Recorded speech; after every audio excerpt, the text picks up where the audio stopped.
Hii video ni kwa ajili ya Samia Suluhu Hassan na Jakaya Mrisho Kikwete. Kwa nini nimemtaja Kikwete na wakati hayuko serikalini tena? Nimemtaja Kikwete kwa sababu Kikwete ana influence kubwa juu ya Samia. Kumbukeni kuwa Kikwete ndio aliye force na kumpitisha Samia kihuni kule CCM. Huku akijua kabisa kwa nchi nzima wananchi hawampendi Samia, hawamtaki Samia. Karibu tena kwenye makala hizi ndani ya Swahili TV. Kwa hiyo usisahau kusubscribe, kulike na vile kushare. Siku ya leo naangazia chapisho la mwanadada ambaye anajulikana kama Mange Kimambi kwenye mtandao wa kijamii wa X. Sasa hapa Mange anajaribu kuongea kuhusu maandamano ambayo ilifanyika tarehe 29 Oktoba mwaka wa 2025 pale ambapo vijana wa Kitanzania waliamua kuingia barabarani kuhakikisha kuwa wameonyesha ghadhabu zao kwa serikali ya Mama Samia Suluhu Hassan, na vile anaongea kuhusu uungwaji mkono wa chama cha CCM. Kwa maana hapa Mange anaongea, anasema kuwa yeyote ambaye anaunga mkono chama cha CCM ni mashetani kama Samia Suluhu Hassan ambaye ni rais wa Jamhuri ya Muungano wa Tanzania. Sasa Mange amepanda kwenye mtandao wa kijamii wa X na kuandika ujumbe mrefu hapa. Nitasoma alafu baadaye nitasoma comment zenyu niangalau nipate kujua unajisije ama mnajisije kutokana na kila ambacho amechapisha. Sasa kwenye mtandao wa kijamii wa X Mange ameandika, nina mengi mno ya kuwaambia Watanzania ila nikiongea nitawasaidia mashetani, kwa mabano akaeka chama cha CCM. Kama wewe ni Mtanzania na bado unaunga mkono CCM baada ya mauaji ya Oktoba 29 mwaka wa 2025, jua kwamba wewe ni shetani pia sawasawa na Samia. Uuaji wa wananchi ambao wanaandamana hata kama wanachoma vitu, adhabu yake sio risasi za moto, na ndio maana mnaona dunia nzima inasimama na waandamanaji wa Iran ambao nao kama Watanzania walichoma moto vitu. Watanzania msikubali CCM kuwa gaslight kuwa waandamanaji walistahili kuuawa. Support ya dunia kwa Iran ni tosha kuambia kuwa CCM na propaganda za CCM sio. Serikali ya Iran kama serikali ya Tanzania haikubali kuwa wananchi wamewakataa. Serikali ya Iran pia inadai ni Mossad ya Israel na Marekani ndio imeleta maandamano. Kumbukeni siku ya kwanza kabisa Samia akidai walioandamana walitoka nje ya nchi. Baadaye waandamanaji walilipwa kuandamana na watu wa nje. Baadaye akadai waandamanaji walidanganywa. Serikali za kishetani kama Iran na Tanzania siku zote huwa hawakubali makosa. Siku zote makosa huwa ni ya wetu wengine. Nitarudia, Instagram na wananchi mtafocus tena na ukombozi wa nchi yetu ili watoto na wajukuu wetu wakute Tanzania huru. For now naomba dua tu, kila siku muache kutekwa akili na watu maarufu na drama zao. Mtu una HIV, dawa sasa unaambiwa ongeza mkwe wa muuaji mkuu hapo Tanzania, na bado unaweka bando kucomment juu ya King'ang'a na Dai au Nandi na mafamba yake. Kwa mabano nasema anaingia dukani ananunua original anarudisha them, ananunua famba anawarudishia, anawaringishia, na zijua hizo bag kama nimezizaa. Then watu mnapoteza bando kuwafuatilia instead of kufuatilia account za ukombozi. Instead TikTok na Discord tubadilike. Sasa hapa Mange anajaribu kuongea kuhusu vitu vingi. Anawarai wa Tanzania wasiendelee kufuatilia chama tawala cha CCM, kwa maana anasema kuwa chama tawala cha CCM kina wa gaslight. Unajua gaslight ni ile hali ya kumfanya mtu ajione ni mbovu zaidi kutokana na maamuzi ambayo ameyafanya. Sasa hapa anasema kuwa kama wewe ni Mtanzania na bado unaunga mkono CCM baada ya mauaji ya Oktoba 29 mwaka wa 2025, jua kwamba wewe ni shetani pia sawa na Samia. Sasa hapa anarejelea kile ambacho kilifanyika tarehe 29 mwezi wa 10 mwaka wa 2025, pale ambapo nchi ya Jamhuri ya Muungano wa Tanzania iliingia kwenye uchaguzi na vijana wa majenzis pia walishua vipigo na maafisa wa jeshi la polisi.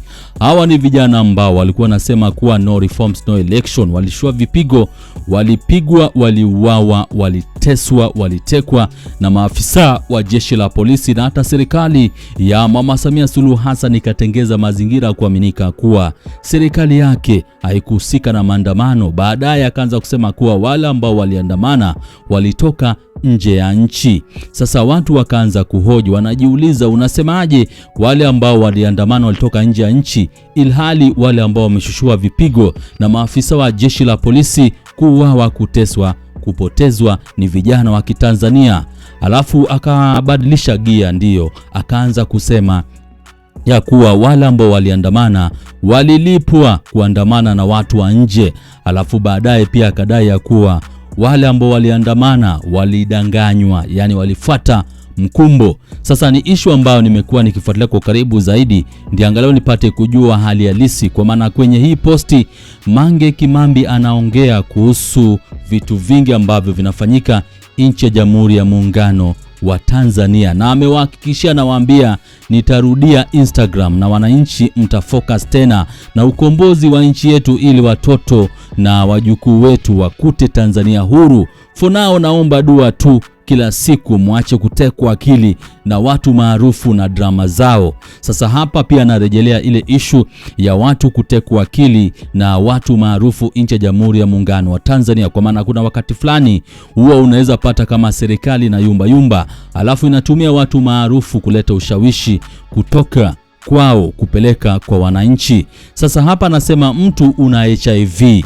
dawa sasa unaambiwa utatengeza mkwe wa muuaji mkuu hapo Tanzania, na bado unaweka bando kucomment juu ya King'ang'a na Dai au Nandi na mafamba yake.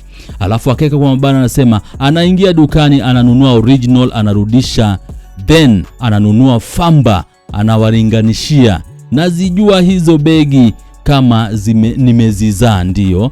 Then watu mnapoteza bando kuwafuatilia instead of kufuatilia account za ukombozi za TikTok na vile Discord. Kwa hiyo hapa Mange anajaribu kuongea na Watanzania, na waambia bana, hawa watu maarufu msiwape usikivu, na hata chama tawala cha CCM na serikali ya Mama Samia Suluhu Hassan msiipe usikivu, muendelee na upambanaji kuhakikisha kuwa taifa la Tanzania limekombolewa kutoka kwa mikono ya watu fisadi, watu ambao waliwaua wa Tanzania.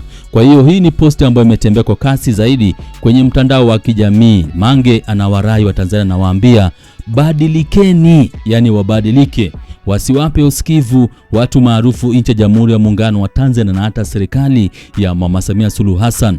Sasa baada ya kuandika posti kama hii kwenye mtandao wa kijamii, kuna wale ambao wamecomment hapa.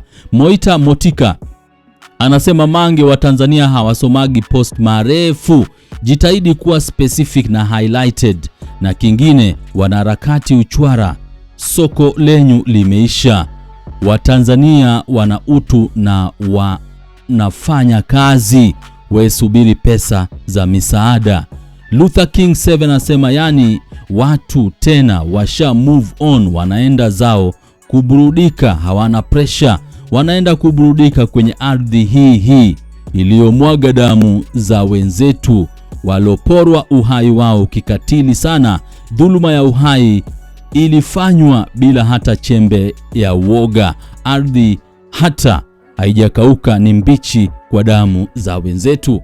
Mwingine hapa anajulikana kama I am ba Islam anasema, ukweli ni kwamba maandamano ya Iran sio ya wananchi wa Iran, ndo maana Marekani walivyokuja na ile propaganda wakafia mbali. Hata Tanzania pia mnataka kuja na hizo propaganda ambazo zitaharibu nchi na mfumo mzima. Kweli tunahitaji mabadiliko, lakini sio kwa njia unayoitaka wewe. Alafu mwingine hapa kaandika kama na Mayana anasema, hapa wanadai wanalinda maisha wakati wao wameua idadi kubwa ya watu mpaka wanaona aibu kuitamka. Sasa hapo akaweka barua, taarifa kwa umma, jeshi la polisi maeneo ya Njombe ndio. Kwa maana kulikuwa na taarifa kuwa polisi Njombe achomwa moto na kuporwa silaha. Mwingine hapa anajulikana kama Eric Lays anasema ni ngumu sana kutetea vijana wa Tanzania, kama hawa ndio Tundu Lissu anawapigania huko gerezani basi tumekwisha. Yani wanaweza ngono tu. Wahovyo sana hawa vijana. Yani wanawaza ngono tu. Wahovyo sana hawa vijana. Mwingine hapa anajulikana kama Waziri baada anasema mimi naona tu masala ya Iran uyaache kulinganisha na Tanzania, ndio unazidi kupoteza ushawishi kwa wengi. Kila mmoja anatambua kama Iran ndio simba wa Middle East na zinatumika kila aina ya propaganda kuiangusha Iran ili Israel awe superpower na Middle East. Mwingine hapa anajulikana kama Grey Hair anasema bora umeirudisha heshima ya waandamanaji waliouawa, maana walionekana kuchoma vitu ni kosa la kuuawa, na hawa ma CCM hadi wanajieleza kwenye tume feki, wanasema siku kwenye maandamano au ndugu mume wangu alikuwa andamani ikajengeka, kuandamana ni kosa la jinai. Sleeping Beast anasema natamani sana watu wakuelewe the way navyokuelewa, no turning back until victory. Patrick Lumumba akasema kuchoma moto vitu zao was just warning. You can't treat people in their own country like slaves and not expecting them to rise. Kidnapping, torturing, killing those who are trying to criticize and speaking their mind in a positive way for the sake of their nation is evil. Anasema kuwa kuchoma vitu zao ilikuwa tu ishara ya kuwa vitu haviko sawa. Anasema kuwa hawezi kuwafanya watu kuwa watumwa katika taifa lao na utarajie wao wenyewe wasicharuke. Kidnapping yani ile hali ya watu kutekwa, torturing watu kufanywa ukatili, killing yani mauaji ya watu ambao wanakashfu serikali na kuongea kile ambacho kinawakwaza si ndio njia nzuri. Mshua anasema kuuawa wananchi ili uwe madarakani inaonyesha ubumunda halisi uliojaa ndani ya hawa wanaojiita viongozi. Northern Revolution anasema ujinga ni bidhaa ya CCM nilioikataa na sitoinunua kamwe.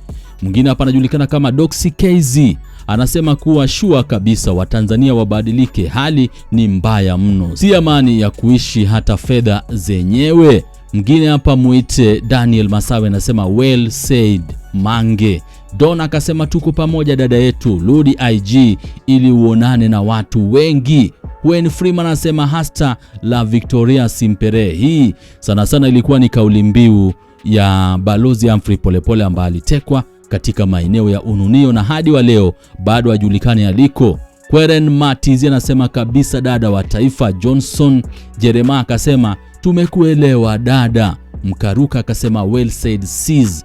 Alafu mwingine hapa anajulikana kama Joseph John anasema njoo tusaidiane, usikae huko na wakati wanaumia wengine wewe upo abroad, hapo panakuwa amna uzalendo wa kweli. Kama mzee mwanakijiji akeka nguvu ama mikono ya kuonyesha amepiga ngumi hapa ngumu kumeza, anasema hakuna Mtanzania ambaye yupo tayari kuwaunga mkono matapeli hata mara moja. Alafu akapandisha picha ya Tundu Antipas Lissu ambaye ni rais wa chama cha Chadema, chama pinzani nchi ya Jamhuri ya Muungano wa Tanzania, ambaye wakati huu yuko gerezani maeneo ya Ukonga kwa kesi ya uhaini. Kwa hiyo ni ujumbe wa Mange Kimambi, anajaribu kuwaongelesha Watanzania, anawaambia ebana tubadilike, tusiwape usikivu hawa watu maarufu na vile chama tawala cha CCM, tuwapuzilie mbali, kwa maana kuna vitu vingi ambavyo wanavifanya na havijakaa vizuri na Watanzania na wananchi ambao wanawafuatilia kwa karibu zaidi. Kwa hiyo ni Swahili TV, usisahau kusubscribe, kulike na vile kushare. Kwa wale ambao wako kule magetoni, vijiwe na mitaani, usisahau kucomment, kuweka comment yako hapo ndio angalau tupate kujua na jisije kuwajuza wana pia kuhusiana channel hii ambayo inako kasi zaidi, ite Swahili TV. Hii video ni kwa ajili ya Samia Suluhu Hassan na Jakaya Mrisho Kikwete. Kwa nini nimemtaja Kikwete na wakati hayuko serikalini tena? Nimemtaja Kikwete kwa sababu Kikwete ana influence kubwa juu ya Samia. Kumbukeni kuwa Kikwete ndio aliye force na kumpitisha Samia kihuni kule CCM, huku akijua kabisa kwa nchi nzima wananchi hawampendi Samia, hawamtaki Samia, akijua kabisa hata huko CCM hawamtaki, lakini akaforce akampitisha kwa maslahi yake binafsi. Na pia Samia alishawahi kusimama hadharani na kutuambia kwamba Jakaya ndio bosi wake yeye. Kwa hiyo ndio maana nimemtaja hapa, yeye kama bosi wa Samia aongee naye. Huyo mama hawezi kupita. Lakini bado kuna muda wa hawa watu wawili, Samia na Kikwete, wakaliokoa hili taifa. Kama tu wakiamua kuacha ubinafsi, wakiamua kuacha uchu wa madaraka na uchu wa mali, wanaweza kuliokoa hili taifa. How? Kikwete anaweza kumshauri yule mama asitishe uchaguzi sasa hivi. Uchafuzi, sio uchaguzi, uchafuzi anaofanya asitishe. Alafu kama jinsi ambavyo katiba inamruhusu, kama akiona kuna hatari inakuja, katiba inamruhusu kulirudisha bunge in session. Samia anaweza kurudisha ile bunge, akapitisha katiba mpya, akakaa pembeni na akairuhusu nchi iende kwenye uchaguzi wa amani, akaiokoa nchi. Bado kuna siku 10. Kikwete, do the needful. Save this country. Save this country. Watanzania sio wale Kikwete uliowazoea wewe kipindi chako. Watanzania wa kipindi kile ulikuwa unadili na Chadema, ulikuwa unadili na group la Watanzania. Sasa hivi unadili na nchi nzima. There's no way out. Lazima mtoe haki. Watanzania wanalilia haki. Lazima mtoe haki. Mwambie huyo mama asitishe uchaguzi mara moja, aitishe bunge, apitishe katiba mpya, nchi itulie, kila mtu awe roho yake open. Mimi naweza nikawaambia sasa hivi Watanzania wengi hawajali chama gani kiko madarakani, wanachotaka ni haki. Mimi personally I don't care nani yuko madarakani, chama gani, sijali. Kinachotakiwa hapa ni haki.